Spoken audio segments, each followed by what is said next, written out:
Good morning and welcome to worship at the Unitarian Universalist Church of Ventura. Yay. We are a community of many beliefs, origins, sexualities, and genders, and all are welcome here. No matter how you are joining us today, via the wonders of technology or in person, we're so glad that you've come.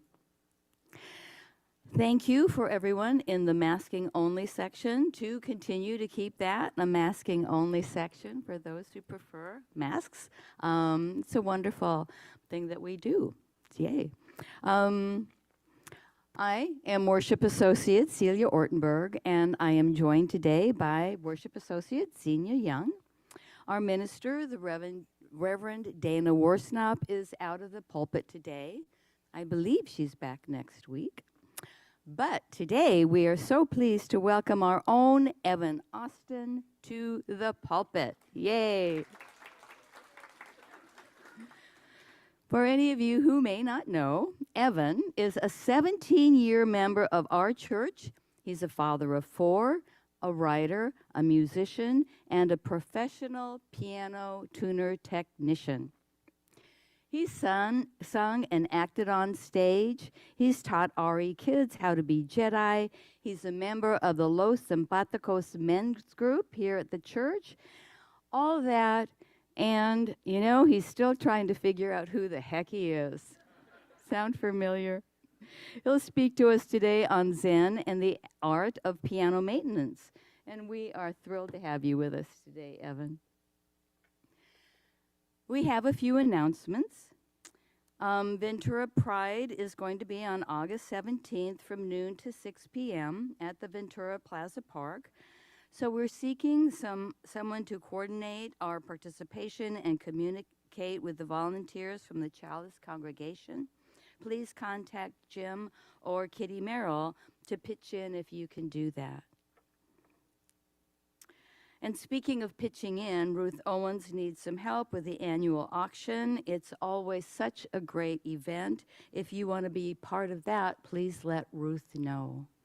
There's Ruth.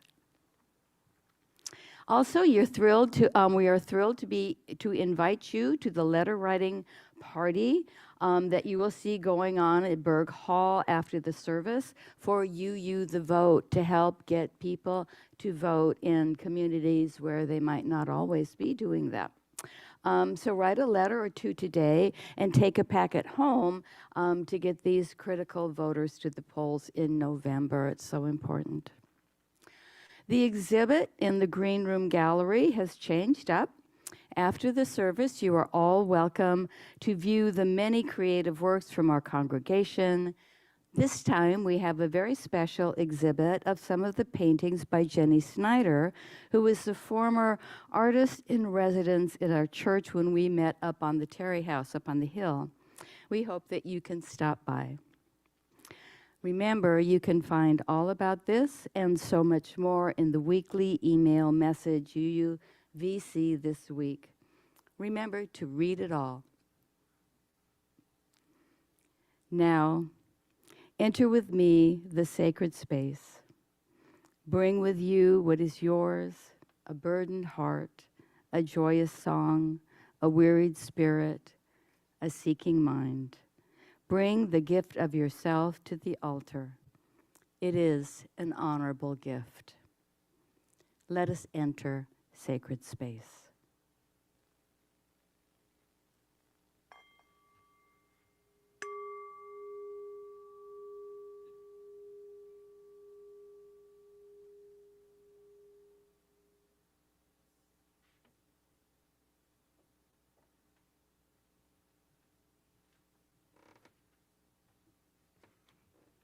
Good morning. I am Xenia Young, Worship Associate, and I wish you a beautiful Sunday in this wonderful sanctuary or wherever you may be finding us. We invite those of you who are Zooming or streaming into our service to take the time right now to light a candle or a chalice at home as Celia lights the chalice of our free faith here in the sanctuary.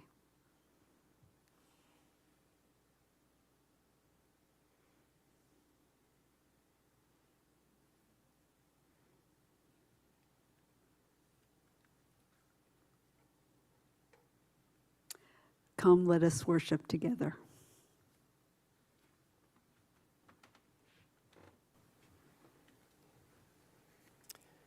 A Holy Alchemy by Kim Mason. Once upon a time, chemists believed they could transform lead into gold or death into life. We laugh, but are we not also in the business of alchemy? Turning loneliness into connection, pain into comfort, anger into solidarity, faith into action. The subtle magic of church combines love with justice, creates hope out of fear, transforms individuals into community. Here we engage in a holy alchemy, finding beauty in the ordinary and life in the present. Come, let us be transformed together.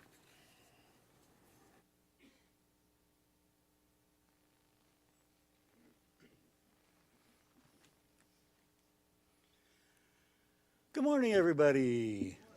I'm Zach Spencer, filling in for Carolyn Bjerke, who is away from the piano today. I invite you to join me by standing in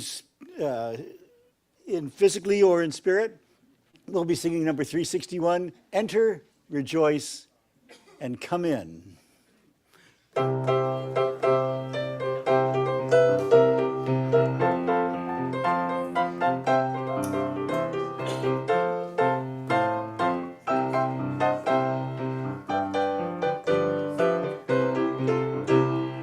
Enter, rejoice, and come in. Enter, rejoice, and come in.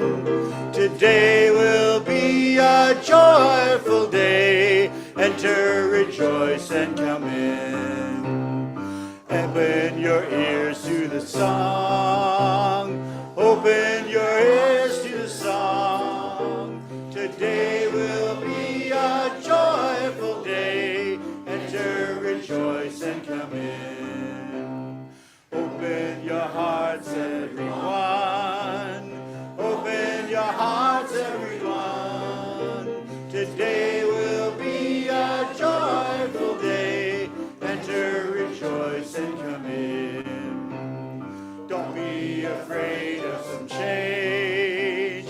Don't be afraid of some change. Today will be a joyful day. Enter, rejoice, and come in. Enter, rejoice, and come in. Enter, rejoice, and come in. Today will be a joyful day. Enter, rejoice, and come in.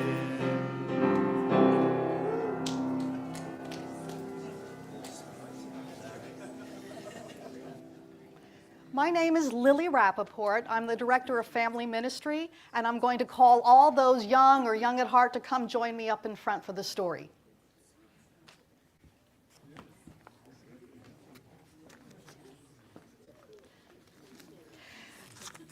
So today's story is about making mistakes. Does anybody here like to make mistakes? Okay, don't all admit that all at once.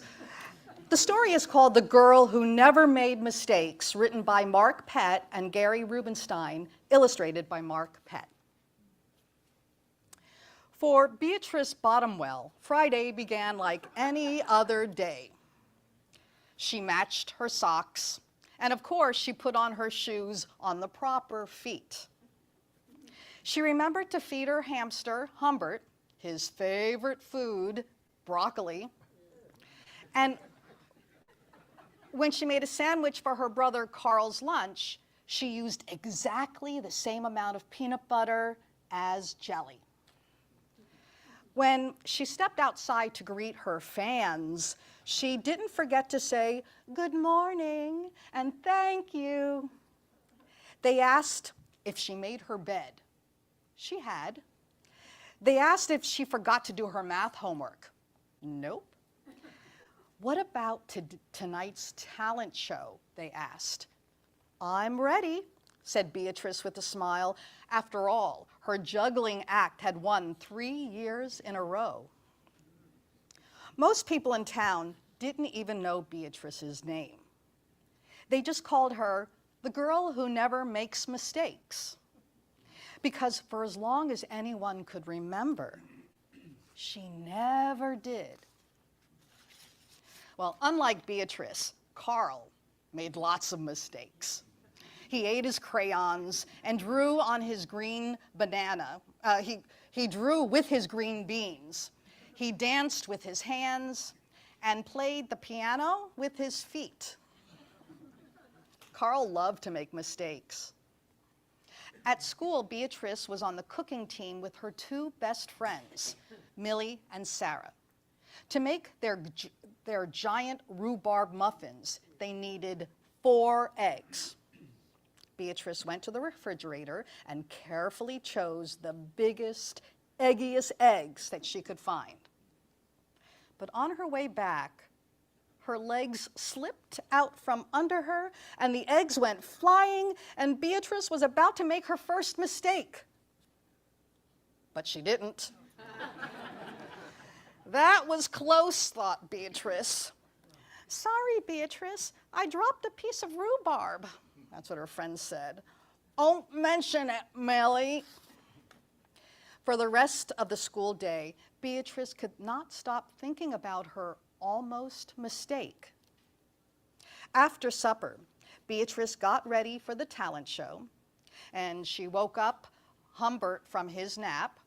Next, she got the salt shaker from the kitchen table, and finally she filled the balloon with water. The school auditorium was packed, and Beatrice felt her stomach jumping around inside of her. I guess she was getting nervous, right? So it was Beatrice's turn. She waited for her juggling music to begin. That's her. That's the girl who never makes mistakes, said a woman. Oh, we know she's going to be perfect, said another person. And when the music started, she tossed Humbert into the air. Next, she added the salt shaker, and finally the water balloon. And Beatrice didn't miss a beat. The crowd clapped with delight, but Beatrice noticed something odd about the salt shaker. The specks falling out was not white. Achoo!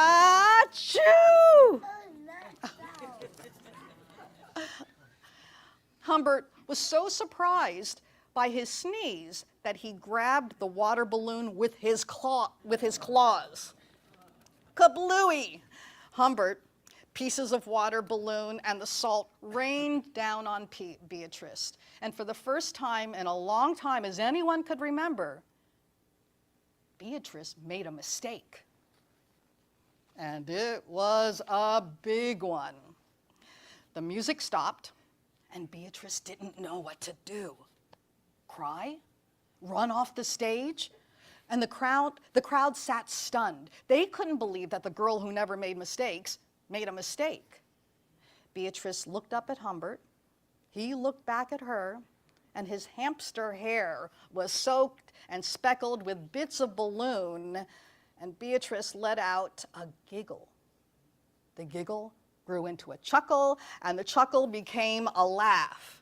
And the crowd of people, they looked at each other and then back at Beatrice, and they began to giggle, then finally roar with laughter. Beatrice and the audience laughed until they couldn't remember why they were laughing. That night, Beatrice slept better than she ever had. In the morning, no fans greeted Beatrice. When she got dressed, Beatrice, for no reason at all, put a polka dot sock on one foot and a plaid sock on another.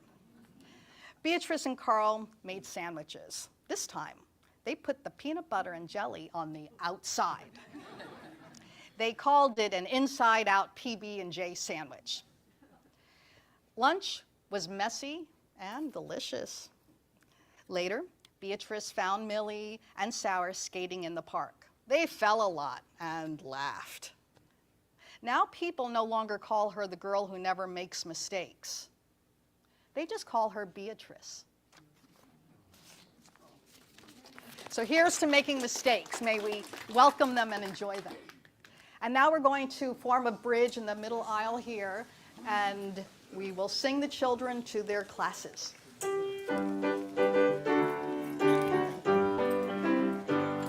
We hold you in our love as you go, as you go.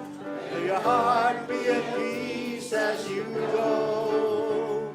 To nurture the spark of your precious life. We hold you in our love as you go.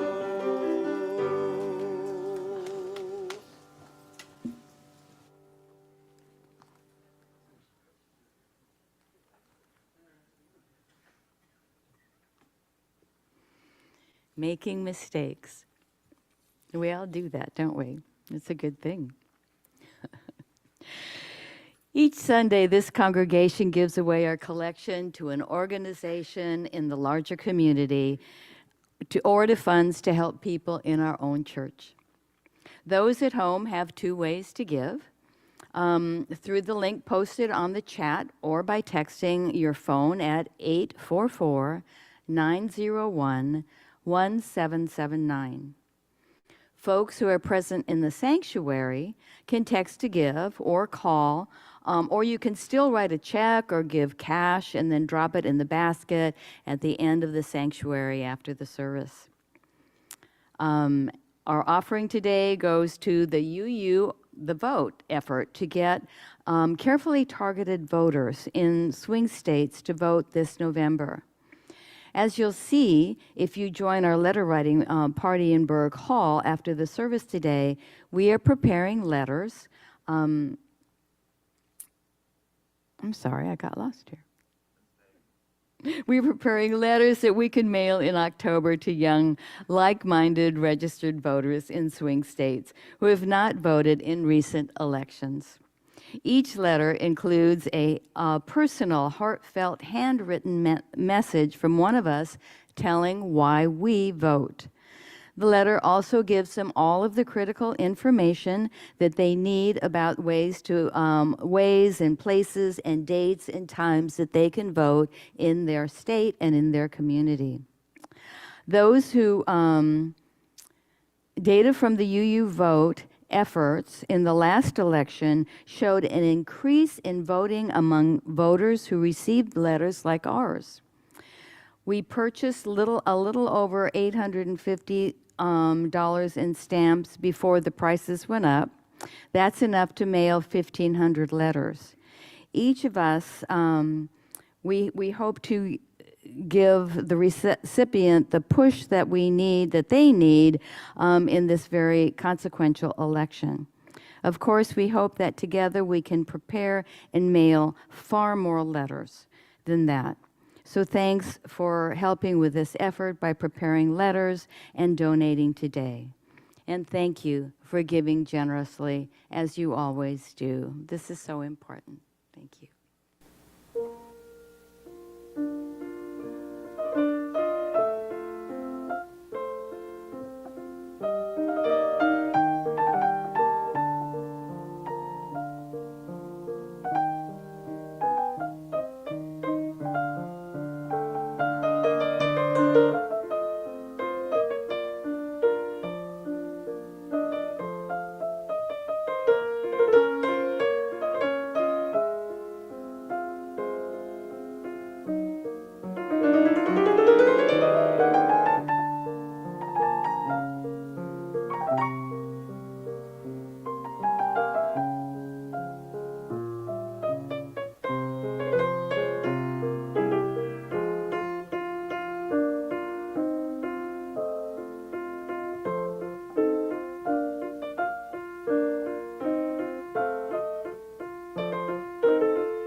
Yes, that was beautiful, Zach. Thank you.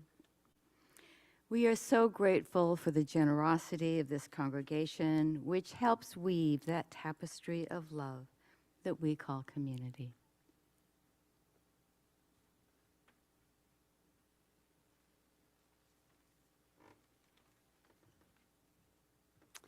And now is the time in this service where we share some of the joys and sorrows that touch all of our lives. We place stones in the water, both for the celebrations and the sorrows in our hearts, making ripples that are felt throughout the entire community. You can submit a joy or sorrow for sharing via a link on the website uuventura.org or using the link in our Thursday email bulletin, UUCV This Week. Those received by 8 o'clock on Saturday evening will be shared the following Sunday. I invite you now to speak into the gathered community or write into the Zoom chat the names of those you wish to celebrate or memorialize, or those in need of the loving embrace of this beloved community.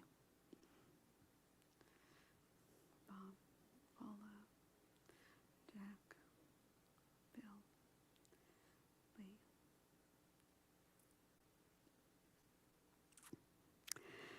Celia will now place one final stone in the water for all the joys and sorrows yet unspoken in the silent sanctuary of our hearts. May we be truly grateful for all that is our life.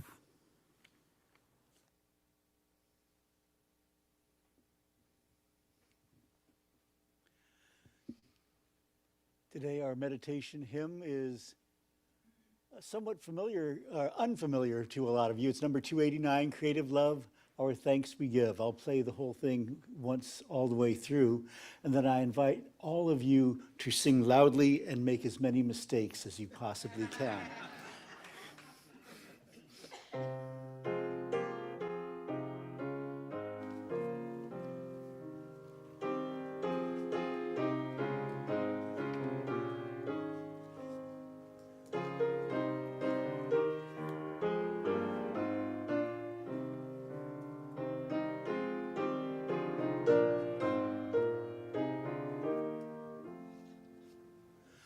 Creative love, our thanks we give, that this our world is incomplete, that struggle greets our will to live, that work awaits our hands and feet, that we are not yet fully wise, that we are in the making still, as friends who share one enterprise and strive to blend with nature's will.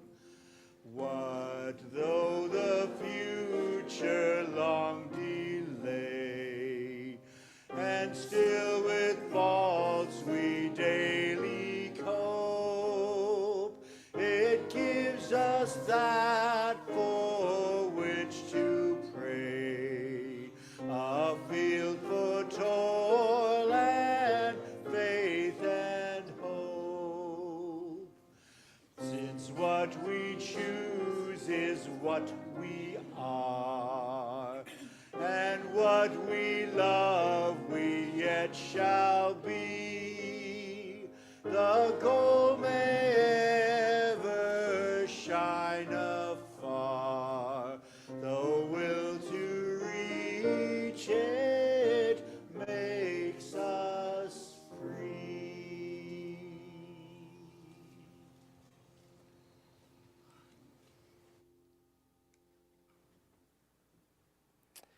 Our responsive reading this morning is by Elizabeth Stevens and is entitled Honoring Our Elders.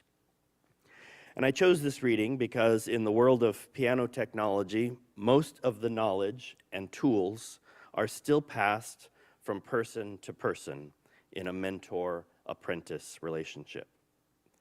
And so this is my this is my way of saying thank you to Dennis Ashley, who has been a patient and confident and generous mentor to me for many years. And as we say these words together, I invite you to call to mind your mentors. The bold ones are the ones we're all going to say together. Yeah. We give thanks for your presence among us. You are living examples of courage and perseverance. We give thanks for the stories you have collected through the years. By sharing your stories, you help shape ours. We give thanks for the many tasks you have undertaken for the betterment of others. We know that we've all benefited from your gifts and your labor. We give thanks for your patience and your forbearance. We know that getting older is not easy. Thank you for modeling age with grace. We promise this day to do what it takes to make your continued participation possible. Your presence matters. We promise to listen carefully when you speak. Your stories matter. We promise to carry forward the work of this community. Your contributions matter. We promise to journey with you in the years to come and to support you in ways that you deem helpful in the years you have left on this earth. Your life matters. You matter to us, and we know that we matter to you. Let us be grateful for the gifts that come as generations meet and mingle, because in this community of memory, caring, and hope, we believe that love matters most of all. This is another opportunity to honor an elder's wisdom. The Reverend Jan Christian stood here and taught my children and others to show up, choose your attitude, play, and make people's day. And the late David Anderson, a piano technician of great renown, crippled with painful arthritic disease, taught me a similar lesson. He said, if you've arrived to tune a piano, or anything, right? And it's the saddest, crappiest little piano you've ever seen, don't slump and bring a bunch of downer energy to it. You're going to be sitting there for an hour or more. Why would you do that to yourself and to the piano? Instead, David said, turn away from the piano. Then whirl around with a smile on your face and say, yay, a spinet, which is the shortest kind of piano. David also encouraged cultivating a relationship with the present moment, to bring your whole self to the task at hand and to honor it by paying attention. And so, Meditation on Attention by Nancy Reed McKee. Sit and rest for a minute. Take several deep breaths, in and out again, calling your attention to this space. Attention. Pay attention. Pay attention to where you are right now. I mean, where you are. Where you are. And where you are. You are here in this community, in this sanctuary, in this state, in this country, on this beautiful blue planet, whirling through the tailspin of a galaxy. You are unique. You are made of cells and hormones. You are a mix of thoughts, emotions, values. You are the inheritors of your parents' and ancestors' dreaming. You are part of the human inhabitants on this earth. You are. You exist. You are breathing. You are still. You are connected. You are present. You have a holy spark inside you. You are here now. You are paying attention. Blessed be.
Wow. Thank you, Andy.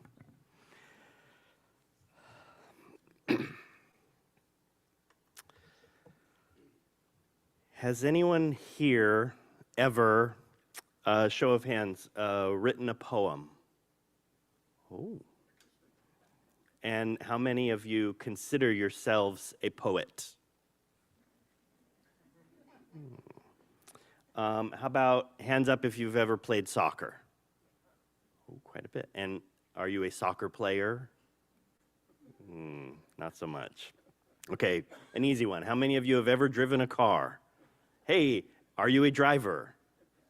I'm curious about that. I wonder what it is that tips us from doing a thing to being a thing, making it part of our identity. Is it proficiency, which can be subjective? Is it commitment level or time invested? Is it that you make money at it? What measures do we use to give ourselves permission to be a thing, to approve our own application into that club, to say, I am a snowboarder, a photographer, a baker? I don't actually know. So let's just talk about pianos. Why? Because as it turns out, these proud and humble instruments have a lot to teach us about ways to engage with the world that are grounded, stable, yet also allow for mystery and transcendence. And I think for today, we'll call that spirituality. And I promise we're only going to get a little bit technical, and we're only going to get really nerdy once. But let's start with the obvious, the outside, the cabinet. The body of a piano is big and heavy and sturdy. They're strong, imposing, not given to be pushed around so easily. And they're built to contain and support delicate structures and sounds. Not unlike, say, a good spirituality that's robust, that's built on a structure of a set of principles, maybe, as a supportive container for the unscripted magic and music of life that may spring from it. And yet, the piano, just sitting there alone, is incomplete. All of this mighty structure and delicate precision and eager tension are inert. They're just potential. The piano as an object cannot do any of its intended functions on its own. It requires a player to sit down and complete the puzzle. Some assembly required, batteries not included. You are the only part of the instrument that is not supplied, and you are the most critical. And so it is with the structures of religion and spirituality. They are not but incomplete potential, just sitting there waiting to be played. They do nothing. Our principles, for example, do nothing on their own. It belongs with us to sit down, get them under our fingers, and find out what music they can make through us. The piano is also, let's say, transparent, and I love that about it. There are notes and chord shapes I'll likely never use or learn on the guitar. They're in there somewhere, if you know the code, but they're kind of buried. And brass instruments, oi, they only have 3 buttons, and the rest of the music is in your lips? I don't think so. I rather prefer every single available tone in a piano just laid out there, equally present. Now, that doesn't mean that I can put a whole bunch of them together in fun, pleasing ways like Zach and Andy can. But whatever note you're looking for, it's there. And this aspect speaks to me on 2 levels. As a spiritual metaphor, I like having all the building blocks presented. Here are some principles and sources. Have fun. The church of my youth likes to cloak itself in concentric layers of mystery and secrecy. One had to earn, as judged by others, access to greater secrets. Blech. Not for me. I prefer a place that says, here's everything we're all about. Come play with us. The other way in which the aspect of transparency resonates with me is more practical or logistical. The Church of my youth likes closed and gendered meetings for its governance. We congregants paid our tithes, and those funds flew magically on wings of faith to I know not where. But one of the first few times I ever came into this building, I noticed something profound. Directly behind you all, in a hallway that connects this sanctuary to the entryway, there's a glass case on the wall. And inside of that case is displayed the most current board meeting minutes and financial documents of this community. Accessibility and transparency make a difference in how readily we make music together. So as we continue to build this piano of spirituality, we've got this robust supportive structure. We've got a nice shiny set of principles and values strung in there. All of our mechanisms are in place. Our administrative teams, our committees, all the finely regulated minutia, ready to send our good vibes out into the world. Enter that final critical component we mentioned earlier, the player. That's all of us. The congregation is boots on the ground, or fingers on the keys, rather, to join boards and committees, to lead worship, to teach NRE, to take care of our space, all the activities needed to put our principles into action, which, not coincidentally at all, is the name for the entire mechanical insides of a piano. So we start banging on all the keys, right? We're excited. We want to make sure they all work. We want to see how loud it can be. And here we find one of my favorite metaphors, one of my favorite things about this church. If you follow along with the metaphor of our spiritual piano, then the sound it makes is our good message and our good works, resonating out into the world. And where does most of the sound come from in a piano? Is it coming out the front with the shiny bits and the fancy scroll work and the pretty logo? No. Is it even coming from the hammers and the strings up out of the top? Not exactly. Most of the sound coming from a piano comes out the bottom of a grand and out the back of an upright. The least seen, least polished, most unglamorous parts of the whole instrument. All those other parts and places have their value, but the church and religion and spirituality that I appreciate is like a piano in this way. I'm not here to denigrate other churches or religions, but one of the things that this place tends to be is a spiritual island of misfit toys, if you will. It's people who have experienced a less satisfying or even traumatic side of religion.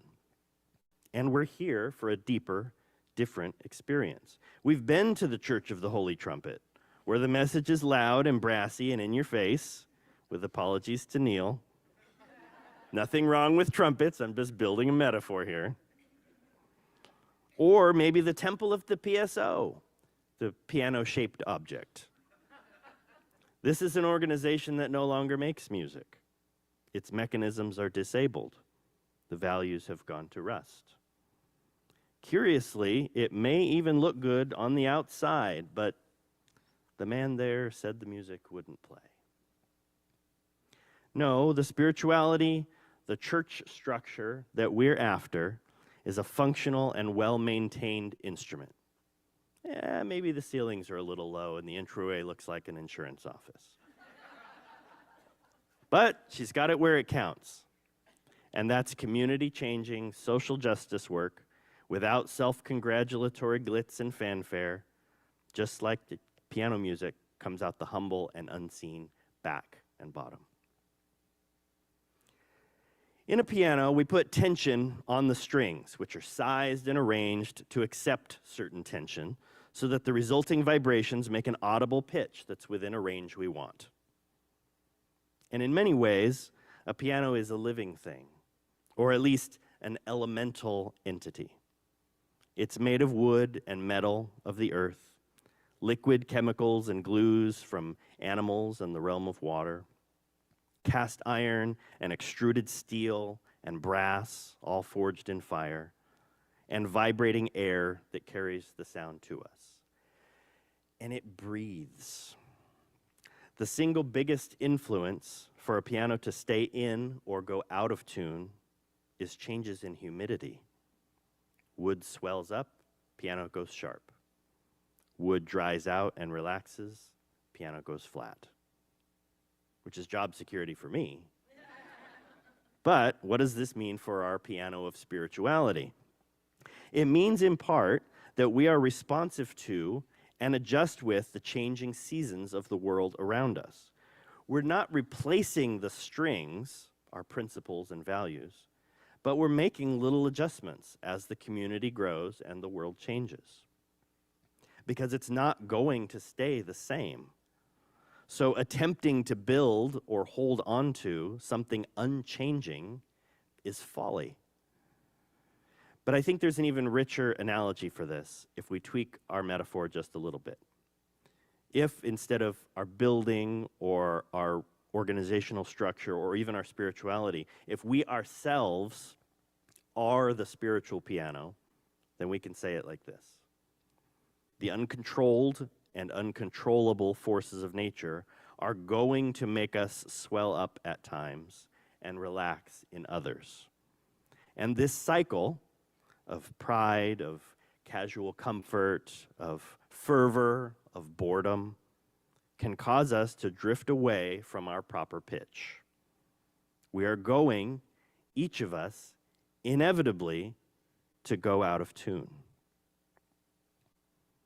Now, around here, where the weather is mild, most pianos get tuned once per year. And I don't know about you, but the weather of my life is a little bit more turbulent than that. So I may need my spiritual piano tuned a bit more frequently, like weekly. And as I've heard other ministers say, much of a sermon is the speaker saying things they themselves need to hear. And yet, all of this being said, tuning an actual piano is mathematically an impossibility. I promised you we'd only get really nerdy one time, and here it is. You don't have to try to grasp all these numbers. In fact, that's kind of the point. We're going to watch a short video, and then I'll close with 2 thoughts about faith. Ah, the sound of shaking animal intestines. I mean, strings, which are traditionally made out of catgut. But regardless of what it's made out of, when a string vibrates, it does so with the ends fixed to the instrument. This means that it can only vibrate in certain ways, sine waves, like a jump rope with 1 bump or 2 bumps or 3 or 4 or some combination of these bumps. The more bumps, the higher the pitch, and the faster the string has to vibrate. In fact, the frequency of a string's vibration is exactly equal to the number of bumps times the string's fundamental frequency. That is, the frequency of vibrations for a single bump. And since most melodious instruments use either strings or air vibrating in pipes which has the same sinusoidal behavior, it won't surprise you to hear that musicians have different names for the different ratios between these pitches. In the traditional Western scale, 1 to 2 bumps is called an octave, 2 to 3 is a perfect fifth, 3 to 4 is a perfect fourth, then a major third, minor third, some other things that aren't in the scale, and from 8 to 9 bumps is a major second, or whole step. If you play a few of these notes together, you get the nice sound of perfect harmony, hence the name for this pattern of pitches, harmonics. In fact, a sound that matches one of the harmonics of a string can cause that string to start vibrating on its own with a resonant, ringing sound. And a bugle playing taps uses only the notes in a single series of harmonics, which is part of why the melody of taps rings out so purely, and why you can play taps with the harmonics of a single guitar string. Harmonics can also be used to tune string instruments. For example, on a violin, viola, or cello, the third harmonic on one string should be equal to the second harmonic on the next string up. Bassists and guitarists can compare the fourth harmonic to the third harmonic on the next string up. But then we come to the piano, or historically the harpsichord or clavichord, but either way the problem is this. It has too many strings. There's a string for each of the 12 semitones of the Western scale, times 7. If you wanted to tune these strings using harmonics, you could, for example, try using whole steps. That is, you could compare the 9th harmonic on one key to the 8th harmonic 2 keys up, which works fine for the first few keys. But if you do it 6 times, you'll get to what's supposed to be the original note an octave up, which should have twice the frequency. Except that our harmonic tuning method multiplied the frequency by a factor of 9/8 each time, and 9 over 8 to the 6th is not 2. It's 2.0272865295541, etc. If you tried harmonically tuning a piano using major thirds instead, you'd multiply the frequency by 5/4 3 times, or 1.953125. Still not 2. Using fourths, you'd get 1.973, not 2. Fifths gives 2.027 again, and don't even try using half steps. You'll be off by almost 10%. And this is the problem.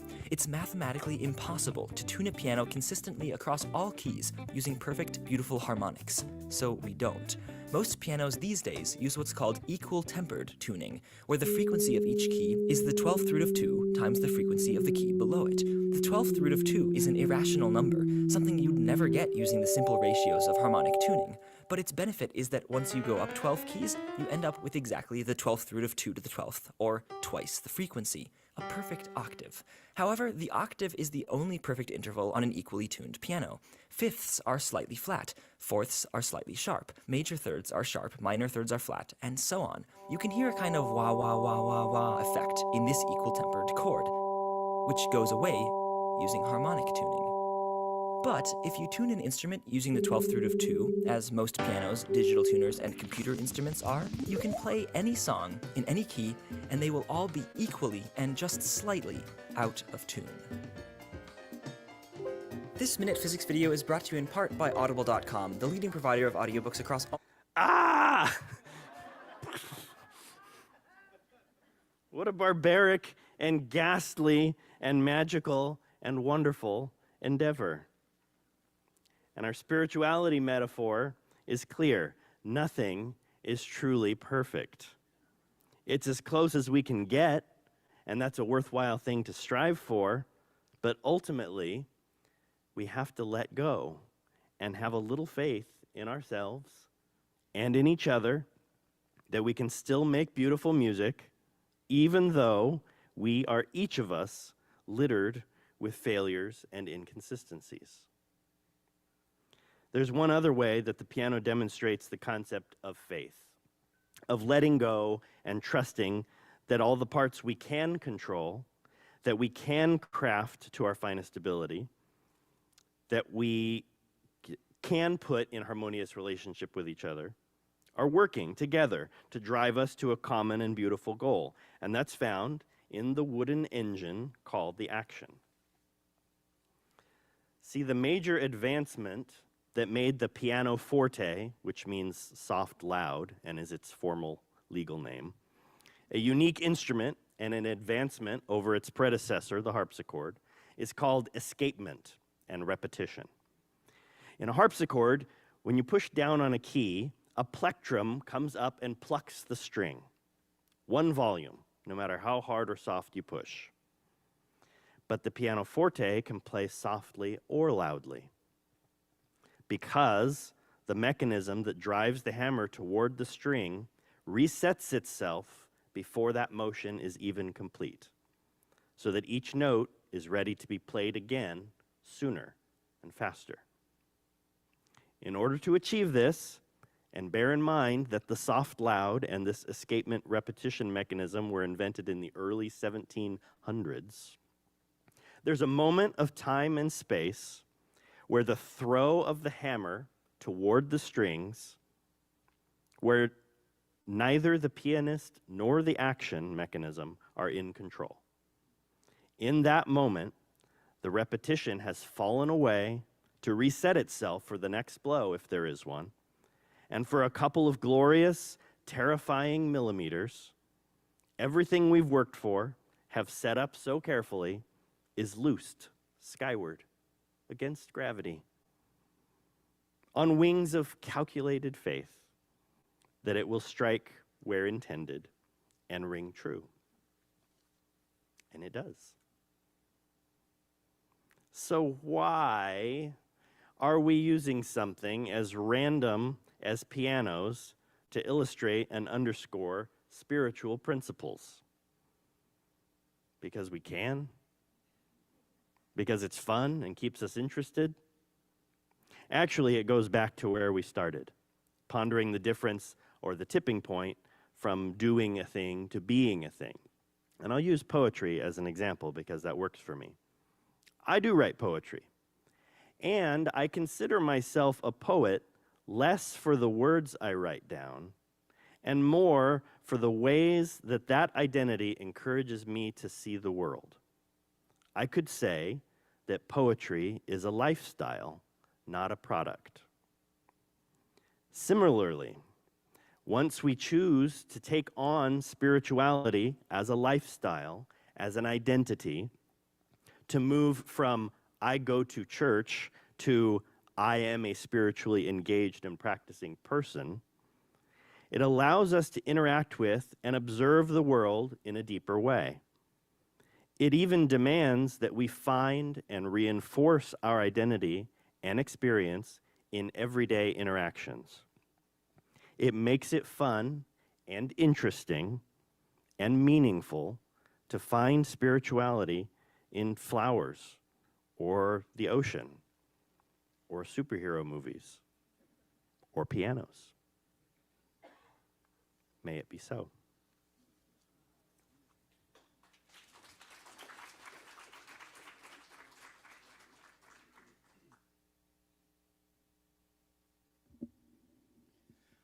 I invite you all to again rise in body or in spirit as we sing number 77, Seek Not Afar for Beauty. Who's familiar with this one? Oh, good, more mistakes. I love mistakes. I'll play it through all the way once and you'll get used to it.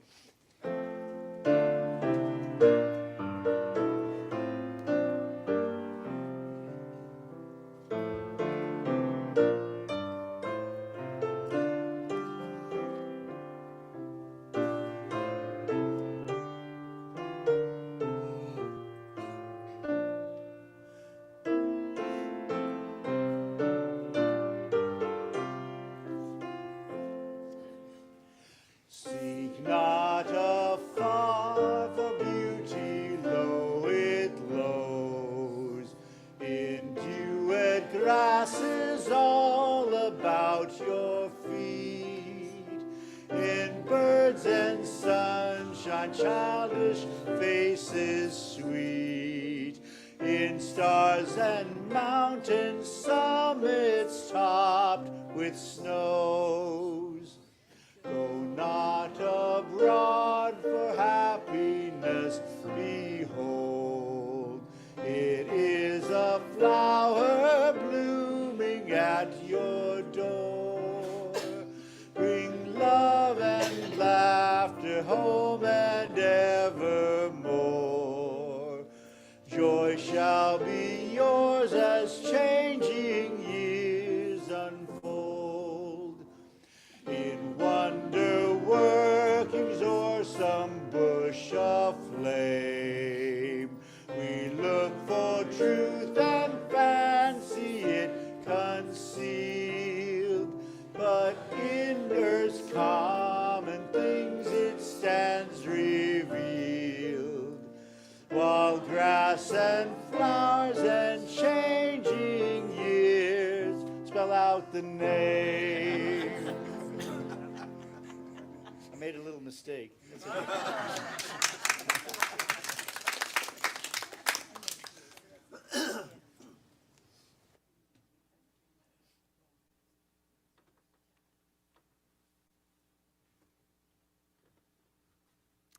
Please join me in reading the words on the screen as we prepare to extinguish the chalice. We extinguish this flame, but not the light of truth, the warmth of community, or the fire of commitment. Those we carry into our lives until we are together again.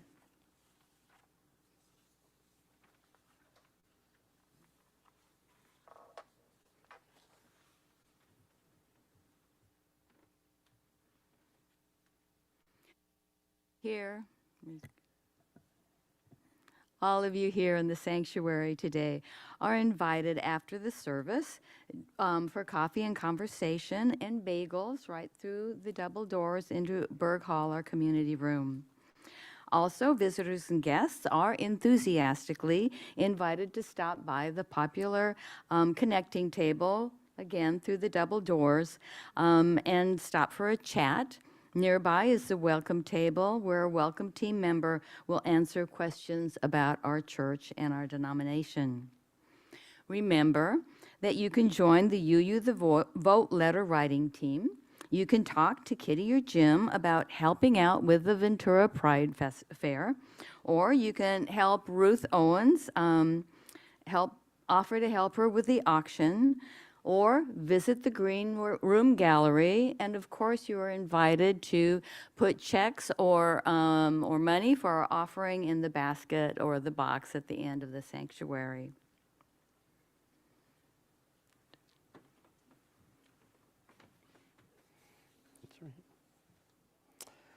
Our benediction today is entitled, "The Purpose of This Congregation is to Help Its People Grow."